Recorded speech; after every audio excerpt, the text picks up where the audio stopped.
quote, "What me and Draymond did a few years back, that happens all the time. So it's easy to get through something like that. But I don't know what this situation is like."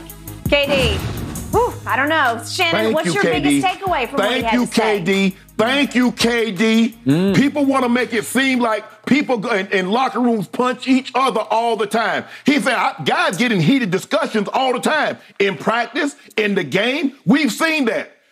Guys don't go around punching guys. And we gave the story, I think it was Chicago, Skip, with Meritage and Bobby Portis. What happened? Somebody had to go. It was that simple. Somebody had to go. Again, I like Draymond. I like the way he plays the game. But I don't care what people say with and people are trying that they glorifying Draymond because he hit somebody that he was bigger than he knew he could get a victory of.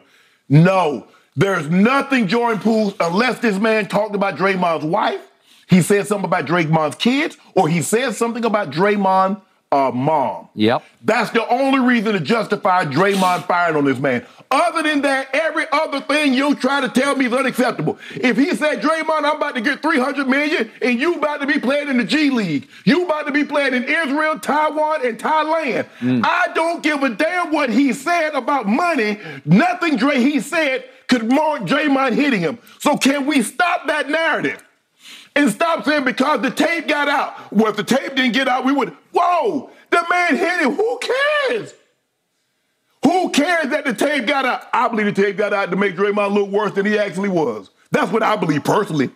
I don't believe that some intern went rogue. So if this is true, all this stuff, so why it never got out before? If this is what happens all the time, why nobody ever got out it anywhere else?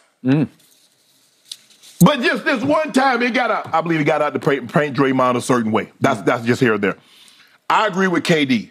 It's easy, Skip. Because like guys all the time. Like I said, I see it all the time. Guys, huffing and puffing and you move on. It's a different ball game, Skip, when guys punch each other. Trust me, it's a different ball game. That relationship is not repairable. Now, look, and I know what Draymond says. Hey, he's a professional. I'm a professional, and we're going to get past it. But that relationship will never be the same. The dynamic of that locker room won't be the same. It's not. I've been in the locker room with guys fighting, and it wasn't the same. They were both on the same side of the ball, and it wasn't the same. Because you know why? You had to choose. You roll with him or you roll with him. Ain't no neutral, ain't no Switzerland. That's true. It's as simple as that. Yep. And I was in the locker room for 14 years, and I'm talking about NFL locker room. I've been in college locker rooms where they fought. I've been in high school where they fought. And you choose. That's just the way it is. And anybody that tells you otherwise, they're lying. So Warriors are going to have to choose as we speak? I don't believe that. I believe what transpired. I believe they would have chosen had they not won the title. Because I think they were in the title, Skip, and Draymond was an integral part of that. But Jordan Poole was an integral part of also. That makes it seem like Jordan Poole is just a guy. No. He's not just a guy. He's legit. He's a legit third option. Well, he's the new member of the Big Three is what he is. Yeah. And so maybe he said, Draymond, hey, your time as a member of the Big Three is coming past. It's come and gone. Yep. Now your boy, it's a pool party. Yeah. Anybody want to come to the pool party? Yeah. Whatever the case may be. Skip, this is. I agree with KD on this one. Man, this is tough. This is tough. But he says he believes the ownership, Joe Lacob, those other guys, Bob Myers, Steve Kerr, Clay, Steph, he believes that they have enough leadership in the locker room to repair it. Yep. Something of this magnitude, Skip, man. If they do, Skip, if they can repair this, I'm going to have to say Steph is one of the 5 best leaders in NBA history if he can get past this here, Skip. I mean, Steph leads in a different way than a lot of other leaders have led in the NBA, and I don't have a problem with his style of leadership because clearly it works. But, man, Skip, I'm with KD on this one. I just feel that the Warriors feel their best chance of repeating is with Draymond, and they don't. Skip, at the end of the day, it's the same thing that Mike Tomlin said when AB did what he did. Yep. I'm not going to punish ourselves. It's the same thing that Tom Coughlin, when OBJ did what he did, he's like, I'm trying to win the game. He did. I'm not going to punish myself. I'm not going to punish myself. I'm not going to suspend myself. Yep. So he wouldn't even yank him from the game. Hell nah. He tried to win that game because, he tried to save his job. Yep. So if anybody knows this situation from the inside out, it's one Kevin Durant. Correct.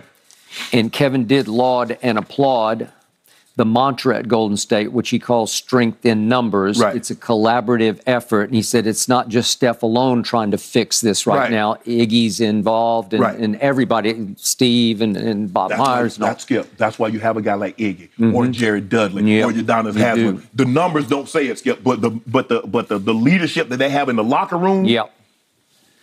Okay, so here's where Kevin lost me. But I'm more old school, and I think you are too, but I'm way more old school than Kevin is on this one point.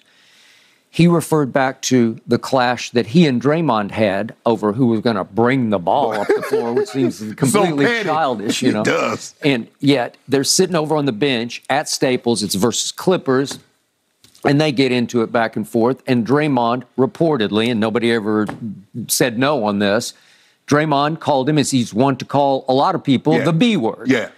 And this is just me, and I've told you, and I think you concur, but in my realm, certainly as I was growing up, if another man called me that word, not only is it a fighting word, but it's a bridge burner to the ground word where I can't go back on that. You can say, I'll forgive, but I'm not forgetting that one, and we're done. We're just done. I'll respect you from a distance. Keep your arm length. Yeah, we're done. We're over, and we are out. So Draymond's a real piece of work because he's called a number of people the B word, including reportedly Jordan Poole. Thank you. Okay. During an NBA Finals game, he yelled the B word at LeBron. Right. Yelled the B word? And it was shocking. And he followed it up by following LeBron up the court and getting entangled and trying to kick him in the midsection, just as he had kicked Steven Adams in the midsection and other people in the midsection before. Yes. So now he's a completely literal below-the-belt player, a cheap shot artist, because that's about that is the cheapest you can get, right? Yep. And yet, he got suspended. LeBron, Kyrie roar back and win the championship. And he should have been vilified for this, Draymond. And yet it kind of came and went. And then the next thing I know in the offseason, Draymond has become a business partner with LeBron James, right? Yep. On which is it on Undefeated? He's on the shop, Undefeated. Yeah, it's on Uninterrupted. Uninterrupted. So he sort of buys into the business. You can argue LeBron's doing the old mafia idea of keep your friends close and your enemies closer. Right. But they become very close friends after he called him the B word out of anger in the heat of battle. Right. But still, he did that. And now back to Kevin. He gets called the B word. He leaves in part. I think that at least greased the skids for him to be out of there. And as you've talked about his rivalry, sort of unspoken rivalry with Steph within Dub Nation, right? He's never going to be beloved as Steph. Right. Whatever the case, he went there and did what he set out to do. He won the 2 rings. He won the 2 finals MVPs, and he said, I'm out. Right. Okay, so the next thing I know, 2 summers ago, Olympics, I look up, and Draymond and Kevin have rebonded, and they're besties. And they're hugging, and and remember, Draymond launched his podcast, and who was his first big guest? Wall to wall was KD. And I'm saying, how do you do this? Draymond is a rare piece of work because he has been a thorn in this organization's side again and again and again. Blow-ups, emotional outbursts, one thing after another. But he has a certain lovability about him, a charisma about him. Doesn't have some clout in that organization. Yeah, well, he does, but he also has the kind of personality that they are forgiving and forgetting of, where they some guys are just natural-born jerks, and once you cross the line, it just stays crossed. I think what happens, Skip, they got what they call a 5-to-1. They got 5 good guys and one Draymond. Yeah. So you can, as long as you can have that, you got a locker room, you got 12 of those guys, you got 12 good guys and 1 bad guy. You can go there. Because just like any football locker room, you can have 1 or 2 bad guys, but you can't have a locker room full of them. That's true. Well, the old basketball cliche is you can have 1 bad apple, and you can just figure it out. Yes. That's the Spurs mantra. That was Popovich and R.C. Buford. Yeah. We can deal with 1, but we can't deal with 2 because when you have 2, it goes sideways. So Draymond is the apple. Okay, but there's some redeeming quality in his personality where he can sort of lure himself back down to, I was so wrong. He can be very lovable that way. Because you listen to his apology, he seemed very sincere. Yes. And I think that's the thing, Skip. If if nobody knew who he was and you just listen at him talk and you see the way he talk about the game, you're like, damn, he's so knowledgeable. But I really like him. Yeah, I agree. But then you look, damn, Draymond, I don't like him. So he has that ability. He's somewhat like a chameleon. He can make you dislike him. He can. Even if he's on your team, he can make you dislike him. But then he has a quality to make you like, man, hey, boy, I'm so glad you're on my team, man. Oh, bruh, good job, Dre. Remember his walk-off or run-off after game one at Memphis where he got kicked out and he circles the court going crazy? Right. And I'm thinking... He's getting the crowd up. Yeah, but I'm thinking... These are the Golden State Warriors. Mm-hmm. These guys have won rings, and he's doing that, and he leaves and goes straight home, doesn't talk to the media, and does a podcast from his hotel in Memphis. Right. Remember that? Right.